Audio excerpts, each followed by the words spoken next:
This podcast is brought to you by the School of Advanced Study, University of London.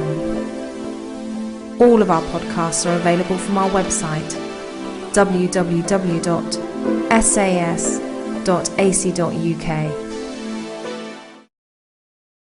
Thank you, Claudia and Peter, for first of all, putting together such a wonderful conference and for inviting me to it, which is nice. And thank you to all my kind of colleagues who've given such wonderful papers today. I've learned so much, and I hope to be able to reciprocate now in some small way. It's the confession of an incurable schizoid deposited in the archive of the doctors of the soul.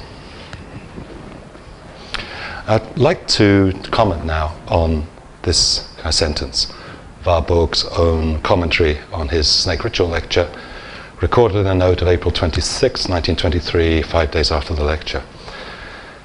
And I'd like to begin by remarking a synchrony or chronological coincidence between the emergence of a science with no name, as Giorgio Agamben described Warburg's transformation of art into cultural history, Kulturwissenschaft, or the various other names by which it came to be described, and the emergence of an art practice, which was also for a long time without a name, but which became known also under various titles, including in the late 1940s, art brut, and later outsider art.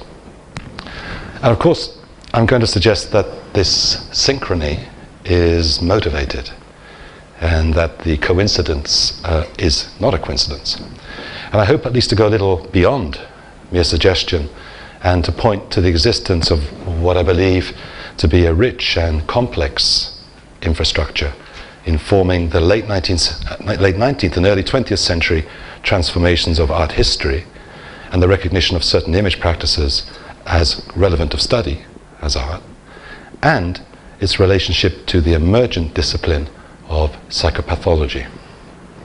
I'm going to focus on Warburg, while not excluding Benjamin, and specifically on the imagery, or Bilderei, to use the term of Warburg's contemporary art historian and psychiatrist Hans Prinzhorn, a term used to describe the works produced by inmates of mental hospitals. Prinzhorn, of whom more later, extended this term to the image practices of convicts, children, and the aged, all of whom inhabited institutions whose work by the late 19th century had become inseparable from thorough and even obsessive practices of archivization. I should note in passing that the main place for studying the works of Hans Prinzhorn is here in the Institute. It has the largest collection of Prinzhorn's work. There's a long interest of the Institute in the work of Prinzhorn. But I want to show this evening that the traffic between art history and psychiatry during this period of revolutionary development for both disciplines was frequent, sophisticated, and of enduring importance, and that Warburg found himself, in many ways, on the crossroads. So Warburg, of course, offers key testimony for the intersection of art cultural history and psychiatry, but in ways that are still mystified and even mystifying, even though the publication of the clinical records of his stay from the archive of the Bellevue Kreuzingen Clinic during the late 1920s has clarified this enormously while raising many new questions. So I hope by the end of this talk just to throw a little more light on the confession of an incurable schizoid deposited in the archive of the doctors of the soul. That is, a little more light both on the confession itself and this commentary on the confession. And I want to show, or try to show, that the archives amassed by the doctors of the soul from the last 2 decades of the 19th century, the archives constructed by psychiatrists working in the context of the institution of the clinic, had the unintended consequence of accumulating objects produced by the patients during their confinement.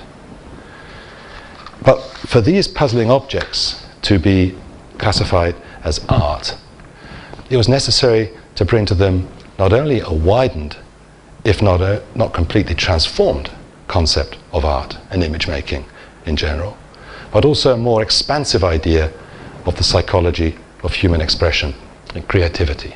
And the work of Warburg was crucial in this. But let's say, first of all, a few words about the character of this archive in which Warburg found himself. Or, as he put it, he found himself and his expressions incorporated.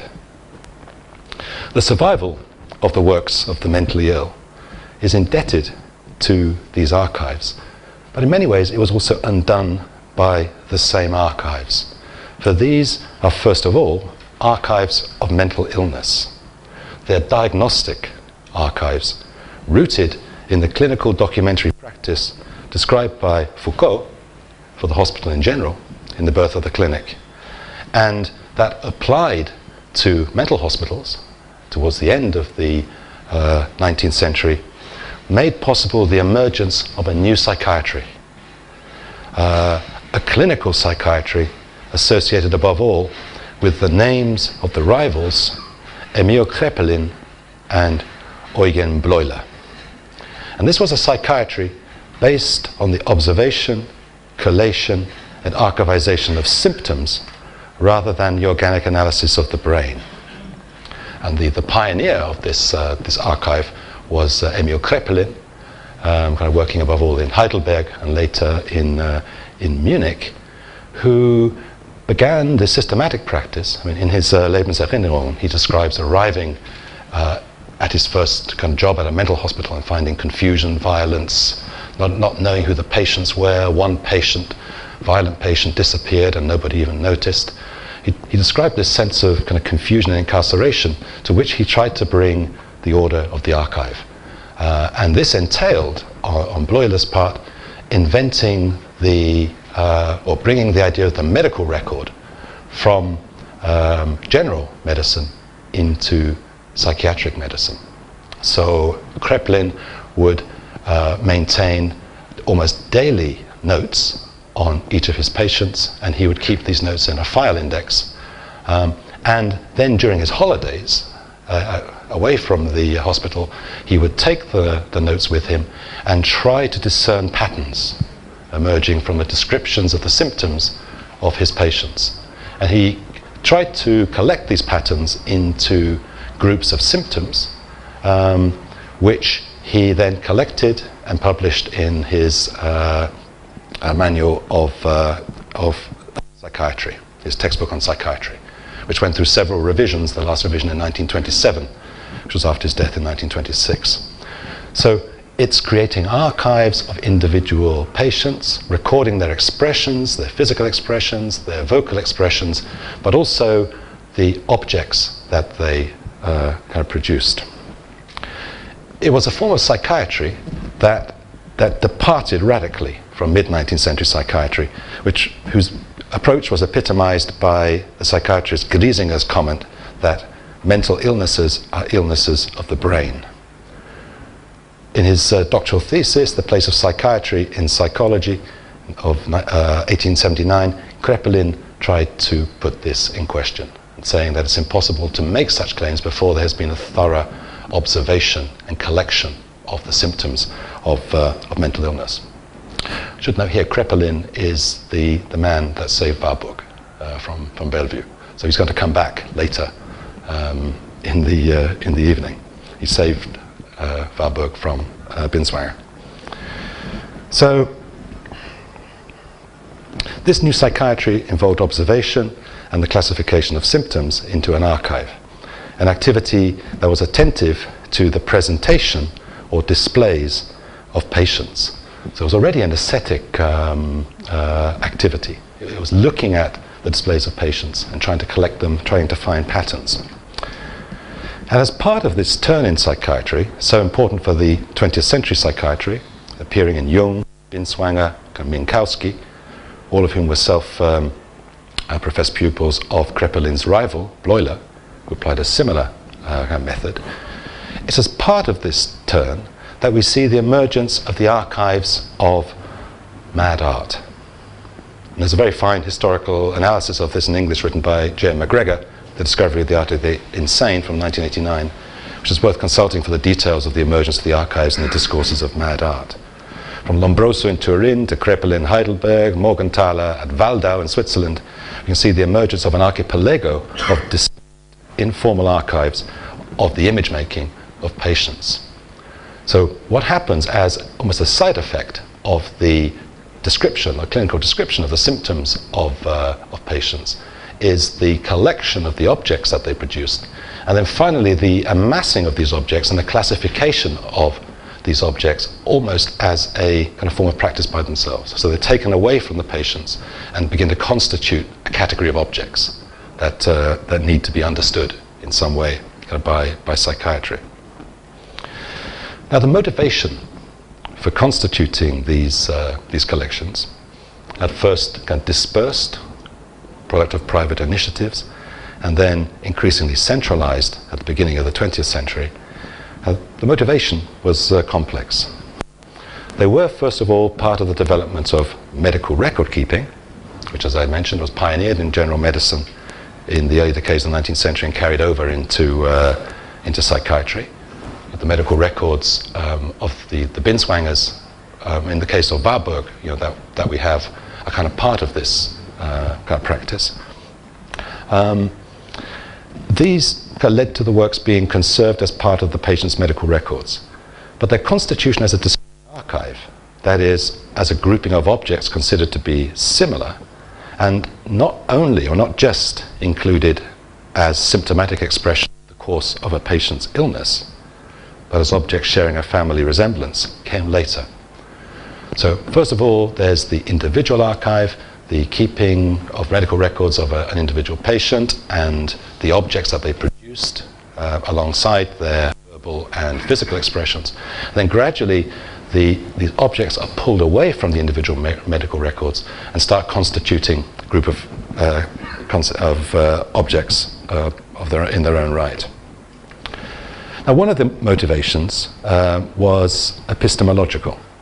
So these collections initially formed the material basis for theoretical reflection, specifically on the art of the mad, as with Max Simon, and then classically with Prinzhorn, but also, very importantly, on madness in general.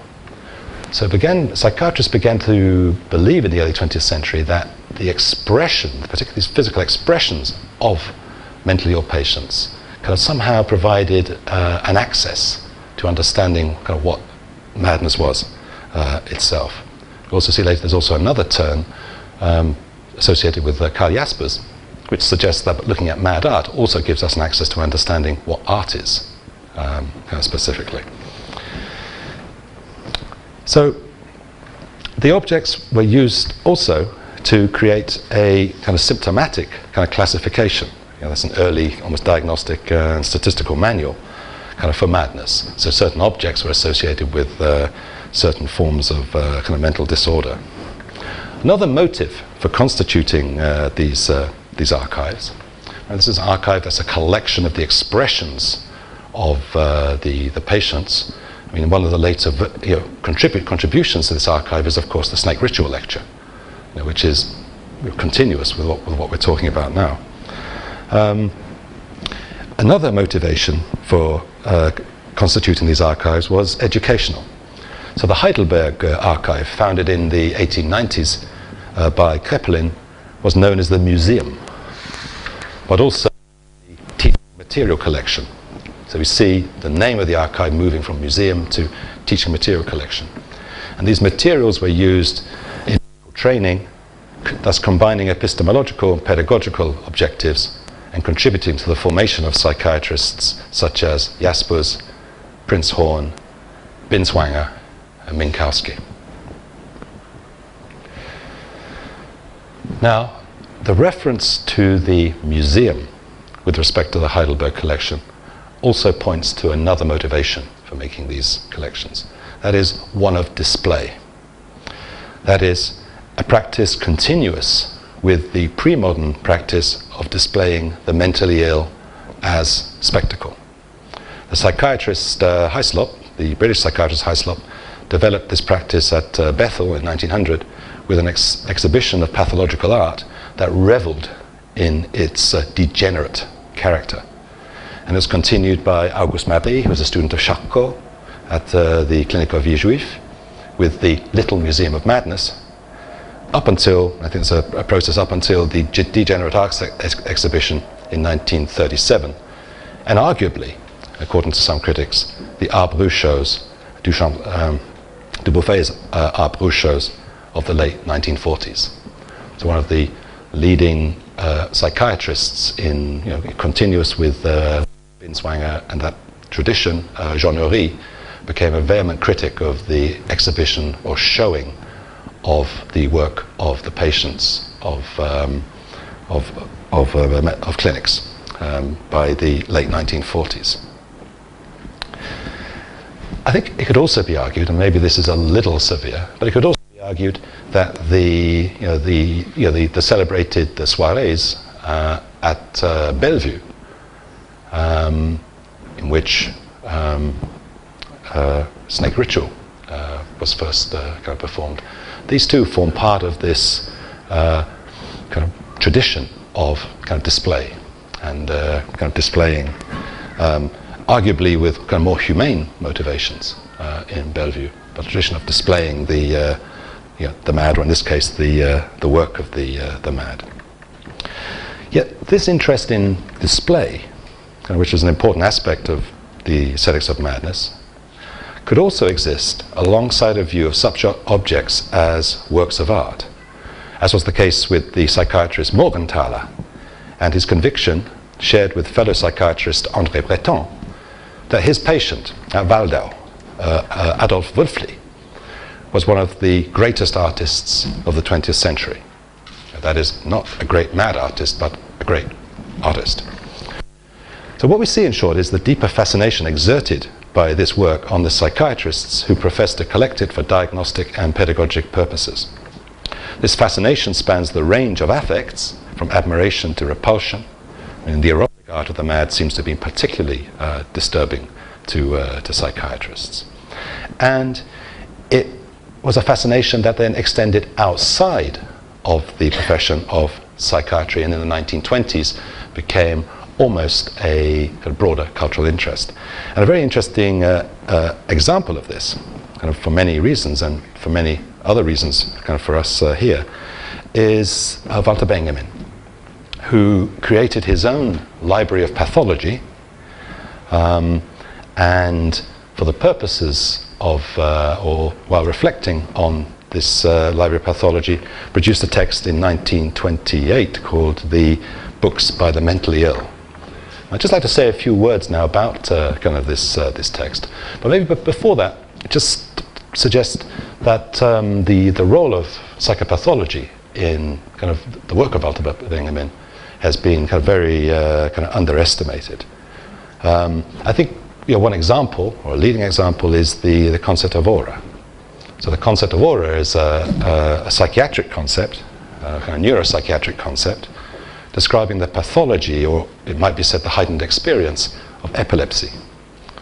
Patients describe a sensation akin to a wind passing through the body from the feet upwards, affecting balance, changing proprioception, as well as the spatial and temporal relations to and between objects. This was a particular pathology that Benjamin found kind of very fascinating. It's possible to trace his interest in this pathology from his 1916 essay, Dostoevsky's Idiot, a novel which features some of the most intense descriptions of aura as a symptom of epilepsy, through some of his neurological writings of the 1920s, up to its appearance, as I quote, the unique phenomenon of a distance, in the work of art essay. Indeed, it's not even too far-fetched to read the ninth thesis of the thesis on the philosophy of history as the description of an epileptic angel. His eyes are staring, his mouth is open, his wings are spread. And the storm from paradise, or aura, collapses space or time into a single catastrophe and propels him backwards. Now, these symptoms are very close to those described by Oswin Temkin in his wonderful history of epilepsy, the falling sickness. But another instance of the importance of the image of madness could also be the Trauerspielbuch, for many reasons we'll see, which is, after all, Benjamin's book on Hamlet, a character kind of described by Freud as the Mona Lisa of madness. There's a relationship through that book between madness and sovereignty. It's one of the kind of Schmittian kind of themes of the book, linking madness to questions of language and overnaming, which kind of originate in the 1916 Language as Such and Language of Mankind essay. But if we look at the books of the mentally ill, we can see that there's still a very even closer relationship to psychiatry and the theme of madness, and one in which Benjamin inserts his own Trauerspielbuch. It's a text that anticipates by 3 years the better known and related text Unpacking My Library, and it gives an extraordinary and subtle lesson in how to write madness. And the article, which was a Literarische Welt article, so it was produced in a newspaper supplement, begins by evoking what Benjamin calls a sense of embarrassment, which he says can always serve as the prelude to a successful enterprise. What caused the embarrassment here, and what was the successful enterprise? Well, the embarrassment, Benjamin describes, was that occasioned by encountering an anomaly. Benjamin describes how 10 years before, when unpacking his library on his return from Bern, he sought to create a more satisfactory order among his books. So he's seeking an order for his library. I have another kind of parallel with our book. But while constituting this order, he encountered books that could not be expelled or destroyed, but which did not fit within his classification. He said, I could not bring myself to get rid of them, but also, he says, they could not be kept. I could no longer bear to leave them where they were. So we're here in the realm of affect and not judgment. He can't bring himself to expel, but nor can he bear to leave these objects where they are. So how to resolve this embarrassment? How to establish a classification that would displace, but also include, these awkward or obtuse objects? So far the problem is one of ordering the archive, of establishing a classification according to which objects may be distributed spatially. A problem experienced as embarrassment, or later, described more formally in Unpacking My Library as a dialectical tension between order and disorder. I prefer embarrassment, but dialectical tension between order and disorder is the same thing. How can this dialectical tension or embarrassment be resolved and brought to a successful conclusion? First of all, though, what are the objects that are provoking the embarrassment anyway, in this case? As we may guess from the title, they are the works of the mentally ill.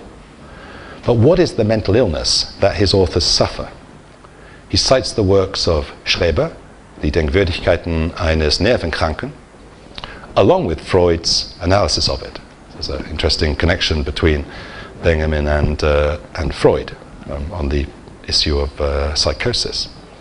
He then mentions the maniacally named Royal Bavarian Government and District Medical Councillor Carl Friedrich Anton Schmidt, Doctor of Philosophy, Medicine, Surgery and Midwifery, and member of several learned societies, who I'm going to refer to from now on just as Schmidt, as the anonymous author of Der ganze Erden Universalstaat, and finally German, all of whom share, Benjamin believes, an anxiety with an attempt to resolve cosmic problems of classification. He says what they all share, what constitutes their psychosis, is that for them the world has either ended or is in danger of ending. And in the face of this, they have to reclassify and save the world. This is a very common classification of a way of classifying psychosis, or common experience of psychosis. So Benjamin's text is motivated by an embarrassment in the face of disorder, and prosecutes a reordering in the face of this embarrassment. It is in fact a predicament that all the texts he discusses also suffer and negotiate. So there's an embarrassment or affect at a disorderly universe which somehow has to be brought into order. And in this case, the mad responses to the embarrassment of classification are themselves the occasion for Benjamin's embarrassment of classification. We could ask, well, how mad is his kind of response? So Benjamin made two bids to conclude his enterprise of reclassification successfully. One is simultaneously to appeal to an obsolete psychiatric diagnostics, denying it while using it. Benjamin says, psychiatry has long since progressed beyond the time when every symptom was misused to characterize a particular form of insanity.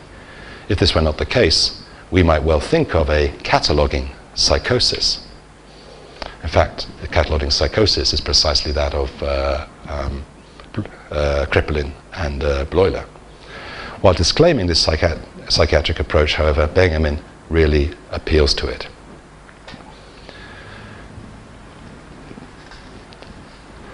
I won't go into too much more detail of the authors and their thoughts on Benjamin's thoughts on the author of the heroic ballad of Jesus of Nazareth.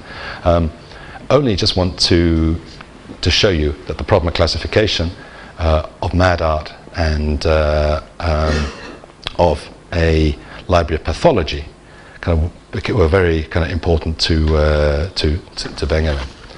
And I want to kind of also just add that the end of this this essay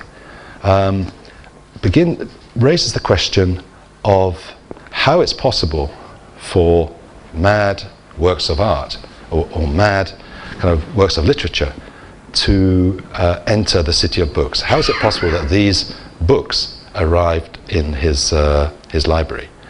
And how, what is the threat of the library of pathology spreading itself across the greater library? And he writes, so long as we habitually regard writing as, despite everything, part of a higher, safer realm, the appearance of insanity, especially when it enters less noisily than elsewhere, is all the more terrifying. How could this happen? How did it manage to slip past the passport control of the city of books, this Thebes with 100 doors? And what we're actually seeing being performed here by Benjamin is a very kind of witty commentary or reflection on his own Trauerspiel book.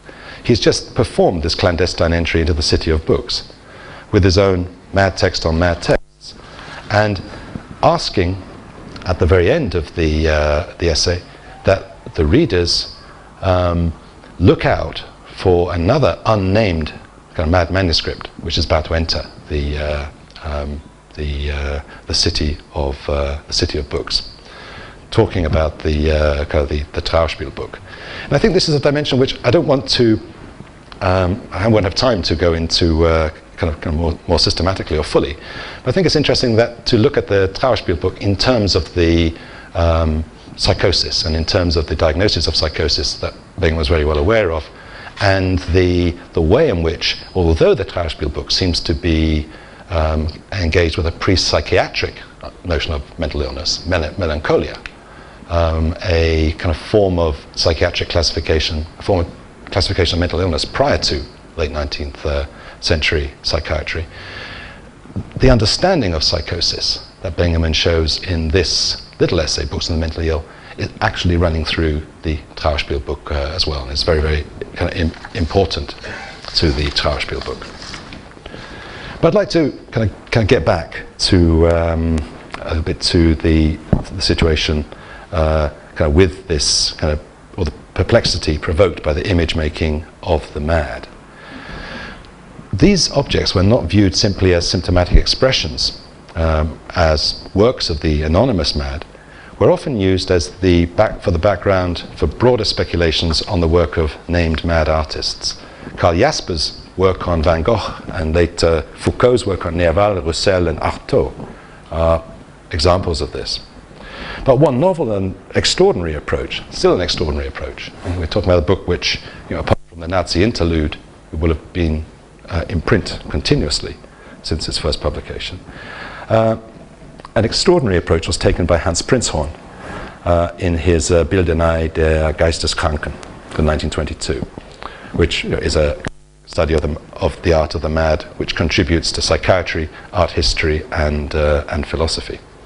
Prinzhorn indeed first studied philosophy and art history at Tübingen, Leipzig, and Munich, completing his thesis in 1909 on Semper, and then, after the experience of the mental illness of his wife, began to study medicine in 1913 at Freiburg and Strasbourg, qualifying as a psychiatrist in 1919 with a thesis, Das Bilder nicht erschaffen der Geist des Kranken. this became the basis for an exhibition of the work of Geisteskranken, which the Institute possesses the catalogue. The latter qualified Prinzhorn to work on the materials or teaching archive in the Heidelberg Mental Hospital, an archive which he extended and catalogued. The clinical thesis and the work in the archive provided the theoretical and material basis of Bilderei der Geisteskranken. And this was a text published according to, quite extraordinarily, according to the conventions of the German art historical monograph, which combined rich illustrations, many in colour, with close formal analysis of the images. Although published with Springer Verlag, it's still published with Springer Verlag, but it was then a medical publisher, it was not produced according to the conventions of the clinical monograph, which were observed, for example, by Jaspers in his slightly earlier Strindberg and Van Gogh monograph. Prinzhorn brought the objects assembled an extended understanding of art as image making, classifying rudimentary marks, inscriptions, all the way to sophisticated images, and at all times according to an expanded notion of art as image making rooted in a very specific psychology of expression, that is, treading paths already opened by Warburg.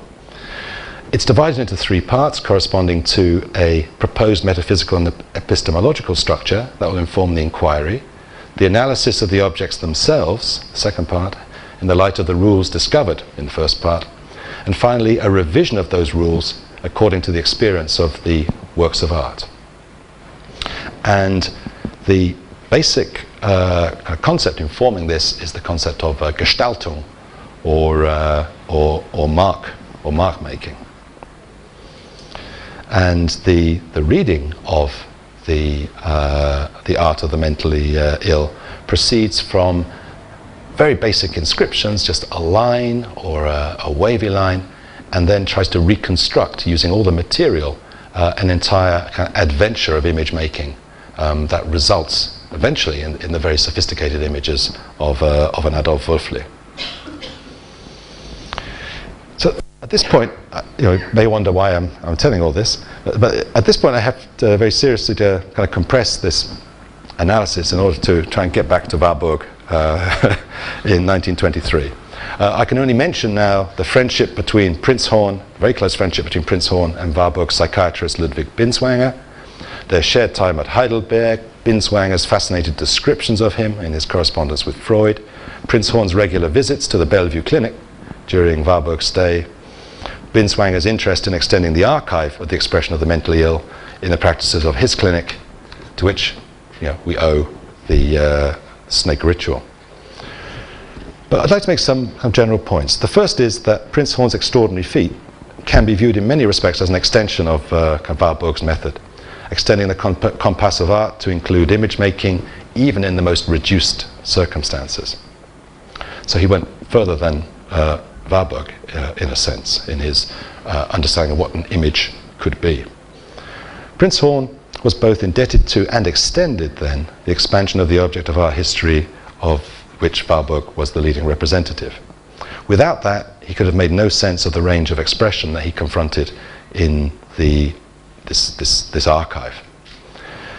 But it was also a development in another respect, in that Prinzhorn and other psychiatrists, notably Jaspers, Binswanger and Eugen Minkowski, systematized the psychology underlying this expansion of the category of art into a new discipline that they called psychopathology. And this was in their hands not a clinical discipline but an anthropology, a description of the various forms adopted by human expression. So with psychopathology, above all Minkowski's later version of this, we're describing what it means to be a human being. And for these writers, for these psychopathologists, we are all somewhere on a continuum, and there is no kind of normal point. There may be a point of higher frequency, but there's no value. There's no particular point which is to be valued as a norm.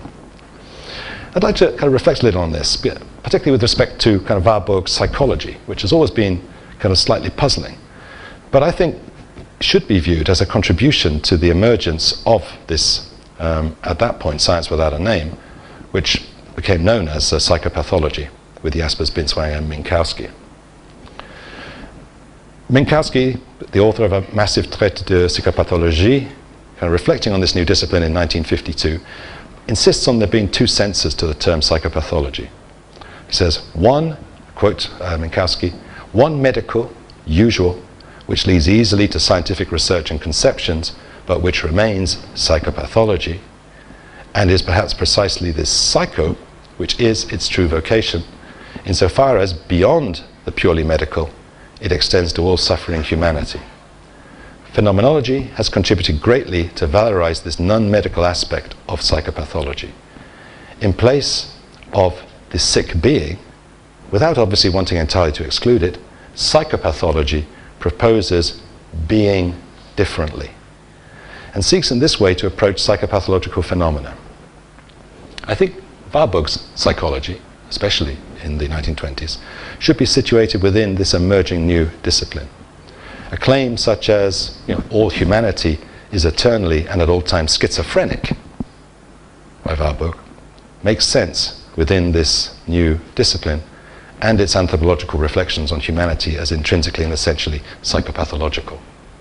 Now, if I had time, I could also go into that a little more closely, saying that when Warburg uses that term schizophrenia, he's contributing to he's kind of paying homage to a particular understanding of psychiatry, that of Bleuler, followed by his psychiatrist Binswanger, and which he would have been better to have kept a distance, maybe. But it's interesting to see him using this term there. I think as time's kind of getting a little short, I'd like to, I had some discussions of Greifen and Begreifen and the notion of writing and distance, some of the themes that have already been kind of touched today. But I'd like to kind of move on just to look kind of quite externally at snake ritual. Consider it as a rather extraordinary document. That is a confession lodged in the archive of the doctors of the soul. The very archive that made it possible, the archive that I've been kind of talking about up to now. Warburg's work, the complexity I think here is quite extraordinary. It's Warburg's own work that made possible this constitution of the archive, exemplified by kind of Prinzhorn's work, and the practice of archivization within which he now was incorporated and permitted expression. And in exiting from that archive, or snake ritual's exit from that archive, carried with it many of those unclassifiable traits that were characteristic of that archive of mad art. It is in many respects, I think, a document of psychopathology. So it can be read as a unique contribution to the discipline of psychopathology. So it's a document of psychopathology in that way. The study of the diverse forms and levels assumed by human creative expression, but also one which shows the limits of that discipline. But it could also be, and I want to end by showing, that it was understood as a document of psychopathology in a very different way. That snake ritual was considered as a contribution to the archive of kind of mad art that I've been describing up to now. That it was a diagnostic document, it was a document continuous with the display of madness that was constitutive of this archive. Warburg was admitted to Bellevue with a diagnosis of incurable psychosis by Ludwig Binswanger, and was treated according to this diagnosis, i.e. confined and sedated. The diagnosis by Binswanger was kind of part of the school of Bleuler, which kind of saw or tried to describe or show that there were cases, necessary cases of transition from neurosis to psychosis. And it was part of an attempt to broker a kind of a boundary settlement between psychoanalysis, which would deal with neurosis, and psychiatry, which would deal with psychosis. And part of this arrangement was that once a patient had left neurosis for psychosis, it was very unlikely that they would go back. This was a a one-way kind of diagnosis. This was characteristic of the kind of Bleuler's definition or diagnosis of schizophrenia. So we see in a letter to Freud from November the 8th, 1921, Binswanger writing apropos of Warburg. He says, "I do not believe that a restoration of the situation qua ante of the acute psychosis or a resumption of his scientific activity will be possible." And in the same letter, Binswanger uses Warburg's case. So Warburg's been brought into a classification now of psychiatric disorder. He uses Warburg's case for his own purposes of proving to Freud the existence of the irreversible transition of neurosis to psychosis. There is then no question of therapy or kind of rehabilitation for Warburg. I mean, I'd just like to very quickly say, well, why, how is it that kind of Warburg exited? It was only, I think, the intervention of the psychiatrist Kraepelin, the great rival of Bleuler, and the rival of Binswanger's teacher, on the behalf of the Warburg family, that overturned Binswanger's diagnosis with bringing a new classification of psychosis. So the great difference between Bleuler and Kraepelin was the notion of psychosis. For Bleuler and for his followers such as Binswanger, psychosis was unitary, it was one phenomena, and it was irreversible. Kraepelin's difference, and Kraepelin's school's difference, was that it was actually bifurcated. There's two forms of psychosis. One is manic depression, the other is dementia praecox. Dementia praecox is irreversible. Manic depression, however, is reversible. So when Kraepelin was allowed into Bellevue at the insistence of the Warburg family, the Binswangers were hoping that he would find dementia praecox. In fact, he found manic depression, and in his in his report on his visit, overturned Binswanger's diagnosis with, I quote, "prognosis absolutely favorable," prescribing opium, which again provided another path to the possibility of Warburg giving the snake ritual lecture. Now, I'd like to perhaps just finish by trying to dispel some of the myths around the occasion of this lecture. I mean, Saxel invested great effort into the lecture. I mean, I think Kraepelin allowed him then to, Kraepelin's diagnosis allowed him to proceed in ways that it was slightly obstructed by the Binswangers. He invested great effort in this, and I think maybe inadvertently contributing to the myths surrounding it, including the one that Binswanger set the lecture as a test of Warburg's sanity and was impressed by the lecture.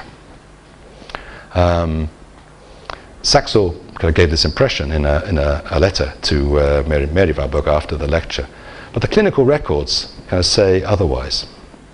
So if we look at the clinical records, we can see February the 7th, kind of Kraepelin's prescription of 4 drops of opium a day is applied until the 18th of March, when it's terminated with a satisfied comment, "The patient has never been so bad." So the Kraepelin has failed. I can't exaggerate kind of how dismayed Binswanger was by the fact that it was Kraepelin that was sent by the family, that it was Kraepelin that overturned his, he even wrote to Freud about this, his dismay that this happened, because the whole classification of mental illness was being overturned in his own clinic by Kraepelin. So the patient's never been so bad. On the 15th of March, the records note resignedly that Warburg wants to give a lecture on a visit to Sioux Indians, while by the 4th of April, the records begin to consider the possibility of a supervised provisional release. But this is completely independent of the outcome of the lecture, and it's on the understanding that Warburg will remain under medical tutelage and will continue to obey the medical counsel of the Binswangers. And on the day after the lecture, we have the clinical judgment of serpent ritual. I think it's interesting to hear this, given the myths kind of surrounding the Binswangers and serpent ritual, and given the later prestige that the kind of cure of Warburg later gave to kind of Binswanger and existential psychiatry. The clinical judgment was On the 21st of April, the long in preparation lecture on the serpent dance of the Sioux Indians, with connections to the use of serpents in cosmic mysticism, etc. The patient invited a large public and provided a good number of images, etc.